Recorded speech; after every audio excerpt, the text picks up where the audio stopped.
मनुष्य सांस लेता है और पशु भी सांस लेता है। पशु भोजन करता है और मनुष्य भी भोजन करता है। पशु संतान पैदा करता है और मनुष्य भी संतान पैदा करता है, मगर वे हमसे ज़्यादा समाज में उन्नतिशील नहीं है, समाज में गतिशील नहीं है। उनका किसी प्रकार का मान सम्मान नहीं है। धन के माध्यम से जीवन में ऊंचा नहीं उठा जा सकता है।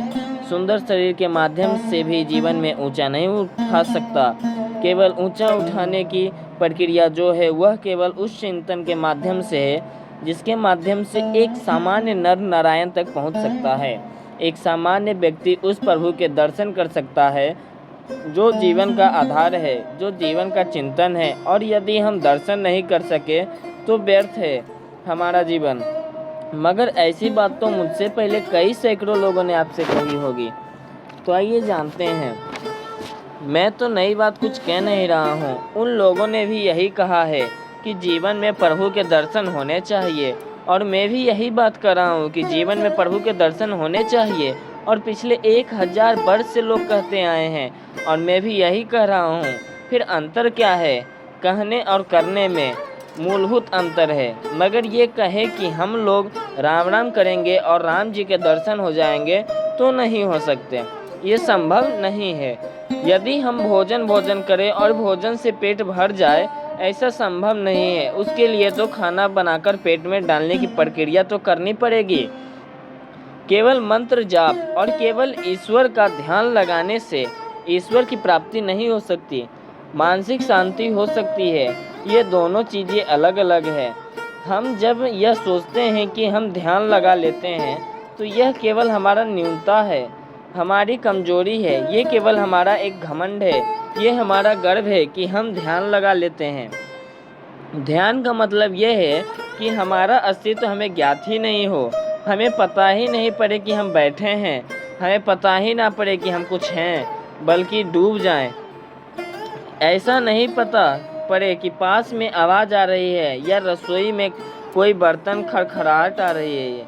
यदि वो कुछ आवाज़ सुनाई नहीं देती तो समझना चाहिए ध्यान है, अन्यथा तो ध्यान नहीं लगा सकता। और हमारे ऋषियों ने, मुनियों ने, योगियों ने, साधु संन्यासियों ने, इससे पहले भी जिन लोगों ने यही बात आपके सामने प्रवचन में कहे होंगे कि ध्यान लगाना चाहिए, गुरु का चिंतन करना चाहिए, मंत्र जप होना चाहिए या राम राम करना चाहिए। प्रैक्टिकल कोई तथ्य नहीं आया आपके सामने, और जब तक प्रैक्टिकल नहीं आएगा तब तक अभी आप 45 साल के हो गए, फिर भी यही सोचते सोचते 55 साल के हो गए, फिर 70 के हो जाएंगे, फिर समाप्त हो जाएंगे। और ये सोचते रहेंगे कि हमने राम नाम का मंत्र जाप तो किया था, कृष्ण का मंत्र जाप किया था, या मंदिर में जाकर दर्शन किए थे। ये केवल आधार है। इसके माध्यम से जो श्लोक में बताया गया है कि हमें एक मामूली मनुष्य से पूर्णता तक पहुंचना है, उस पूर्णता की परिभाषा क्या है? और यदि पूर्णता की परिभाषा ज्ञात नहीं तो पूर्णता तक पहुंच नहीं सकेंगे। यदि हमें यह ज्ञात नहीं कि कनॉट प्लेस कैसे पहुंचना है, अगर हमें असली रास्ता मालूम नहीं है तो हम कनॉट प्लेस नहीं पहुंचकर करोल बाग पहुंच जाएंगे। जाना तो कनॉट प्लेस है और कनॉट प्लेस का रास्ता मालूम नहीं है। और साधु ने, योगियों ने आपको कहा था कि कनॉट प्लेस जाना चाहिए, बच्चे वहीं शांति मिलेगी, और उन्होंने ये नहीं बताया कि किस तरीके से कनॉट प्लेस पहुँचे। जब आपको तरीका ज्ञात ही नहीं होगा तो जीवन में उन्नति नहीं हो सकती। कनॉट प्लेस नहीं पहुँच सकते, प्रभु के दर्शन नहीं कर सकते, और प्रभु के दर्शन नहीं कर सकते तो प्रभु में विलीन भी नहीं हो सकते, और प्रभु में विलीन नहीं हो सकते तो पूर्णता प्राप्त नहीं कर सकते। इसलिए वेदों में कहा गया है, ईशावास्योपनिषद में कहा गया है कि ओम पूर्णमद पूर्णमिंद पूर्णात पूर्णमुच्यते। इसका अर्थ यह है कि हम पूर्ण हैं और पूर्णता में विलीन होने पर ही पूर्ण हो सकते हैं। हम तो पूर्ण हैं, प्रभु ने हमें पूर्ण बनाया ही है। 2 आँखें, नाक, कान, हाथ, पैर, कोई कमी तो रखी ही नहीं प्रभु ने, कोई कमी नहीं रखी। मगर यह पूर्णता, उस पूर्णता में पहुँचेगी तो पूर्णता प्राप्त होगी। ये एक अधूरी पूर्णता है। केवल मेरे प्रवचन को सुनकर आप पूर्णता तक नहीं पहुंच सकते। उसको जब आप प्रैक्टिकल रूप से अपने जीवन में उतारोगे तो पूर्णता तक पहुंच सकोगे, पूर्णता प्राप्त हो सकेगी।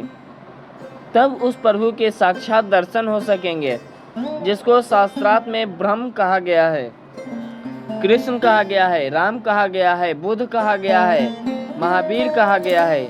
जो कुछ भी उनके नाम रखे गए हैं, हम पूरे उनसे आत्मसात कर सकते हैं, एकाग्र हो सकते हैं, उनमें बिल्कुल विलीन हो सकते हैं, उनमें अपने आप को निमग्न कर सकते हैं। और जब निमग्न कर सकते हैं, जीवन में सफलता प्राप्त हो सकती है। फिर जीवन में बुढ़ापा कोई तकलीफ नहीं दे सकता, फिर जीवन में कोई समस्या तकलीफ नहीं दे सकती, क्योंकि जैसा कि मैंने इस श्लोक में बताया, धन, यश, मान, पद, प्रतिष्ठा, ऐश्वर्य ये पूर्णता नहीं है। अगर ये पूर्णता होती तो बिंडाला जी तो पूर्ण हो चुके, फिर तो उन्हें कोई कमी है ही नहीं और हम सबसे वे ज़्यादा सुखी होंगे। यदि पैसा ही सब कुछ दे सकता है तो बिरला जी के जीवन में कोई कमी है ही नहीं। मेरे कहने का तात्पर्य है कि ये भौतिक सुख हमें पूर्णता नहीं दे सकते, ये केवल संतोष दे सकते हैं। ये संतोष की पिछली साल मेरे पास 4 लाख रुपए थे, अब 4.5 लाख हो गए। बस 50,000 तो मैंने बेईमानी से, छल से, झूठ से, कपट से जैसे भी कमाए। 1 लाख रुपया कमाया और कमाने के बाद अब आप 8-9 कपड़े तो पहन, कपट आए नहीं, 4-5 कपड़े ही पहने। अब 5 लाख रुपए हो गए तो 10-12 कपड़े पहनने चाहिए थे आपको, क्योंकि 1 लाख रुपए ज़्यादा बढ़ गए इस साल। और पहली रोटी 5 खाते थे, अब 15 से 20 रोटी खानी, क्योंकि 1 लाख रुपए ज़्यादा बढ़ गए इस साल। और पहली रोटी 5 खाते, अब 15 से 20 रोटी खानी चाहिए आपको। रोटी 4 ही खाएंगे आप और कपड़े 4 ही पहनेंगे, चाहे 20 लाख रुपए हो, चाहे 50 लाख रुपए होंगे। फिर हम आप धापी में, उस भाग दौड़ में, छल कपट में जहाँ गुजरते हैं, उसके माध्यम से हमें मिलता क्या है? मिलता है तनाव, परेशानी, बाधाएं, अड़चने, मगर उसके माध्यम से जीवन में पूर्णता नहीं मिल सकती। शास्त्रों, वेदों, पुराणों, उपनिषदों एवं आपके पिताजी का, दादाजी का और संगी साथियों का जीवन में मूल्य लक्ष्य ये है कि जीवन में आनंद मिलना चाहिए, और आनंद और सुख में अंतर है। आप पंखा खरीद कर लाएंगे, घर में गर्मी है, सुख मिलेगा, आनंद नहीं मिलेगा। आनंद अलग चीज़ है। आनंद तो ये है कि आप आनंद से सो रहे हैं मस्ती के साथ, और चाहे पंखा चल रहा है चाहे नहीं चल रहा है, वो आनंद है। यहाँ बैठे हुए हैं, सर्दी पड़ रही है, न पीने के लिए गर्मी चाय मिल रही है, न पहनने के लिए कपड़े मिल रहे हैं, फिर भी मस्ती के साथ बैठे हुए हैं। यह आनंद है, ये सुख नहीं है। सुख के माध्यम से तो भोग मिलेगा, जब मकान अच्छा होगा, जब पंखे होंगे, ट्रांजिस्टर होंगे, डेप्रीडियोडर होंगे, तो सुख तो है। मगर क्या टेप रिकॉर्डर सुनने से आनंद मिल सकता है? क्या आपके ऊपर पंखा चलने से, हवाई जहाज में बैठने से आनंद मिल सकता है? आनंद अलग चीज़ है। आनंद अंदर से पैदा होगा, सुख बाहर से पैदा होगा। बाहर से पंखा लगने पर सुख तो हो सकता है, ठंड में हीटर तो लग सकता है, पर हीटर लगने पर भी यदि आप टेंशन में बैठे हैं, बहुत परेशानी में बैठे हैं, पति पत्नी की लड़ाई झगड़े हो रहे हैं, आप सोचे कहाँ फंस गया मैं इसके बीच में, ये जीवन में आनंद की उपलब्धि नहीं दे सकती। आनंद तो जब आपके अंदर से एक आवाज़ आएगी, एक चिंतन आएगा, एक ध्यान में डूब सकोगे, एक जीवन में तृप्ति मिल सकेगी। जब जीवन में एहसास होगा कि मैंने कुछ प्राप्त किया है, मुझे कुछ उपलब्ध हो रहा है, वो जो उपलब्ध होने की क्रिया है वह आनंद है।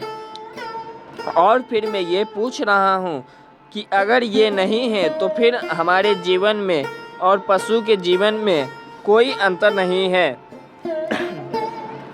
हम भले ही ये अहंकार कर ले, घमंड कर ले कि हम महान हैं, बड़े हैं, हम पड़ोसी से ऊंचे हैं, हमारा मकान बहुत ऊंचा है, हम ज़्यादा सुंदर हैं, ये केवल घमंड है और हम इस घमंड के माध्यम से तो जीवन में कुछ भी प्राप्त नहीं हो सकता। ये था दोस्तों पार्ट 1।